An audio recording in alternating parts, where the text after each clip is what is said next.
नाही, या बैठकीत आमचं असं ठरलेलं आहे की या येणाऱ्या 8 दिवसांमध्ये या बाजारू विचारवंत ज्याच्यावरती घासलेट चोर असा आरोप आहे, या अमोल मिटकरीने जर प्राध्यापक लक्ष्मण हाकेसर यांची माफी नाही मागितली तर याला महाराष्ट्रात आम्ही कुठेही फिरू देणार नाही आणि जिथे दिसेल तिथे त्याच्या आम्ही तोंडाला काळं फासू.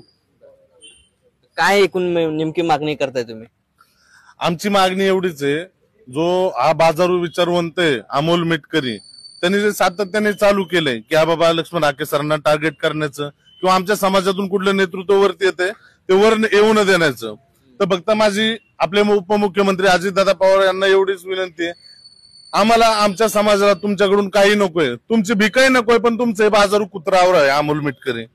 अन्यथा त्यांनी जर येत्या 7 दिवसात माफी नाही मागितली, अमोल मिटकरीचं तोंड जिथं दिसेल तिथं काळ करण्यात येणार, 100% काळ करणार, फिरू देणार नाही फिरून देणार त्याला. तो जिथं आमचा नेता जो आहे, आमच्या समाजातला नेता आहे, त्यांना तो डायरेक्ट पृष्ठभाग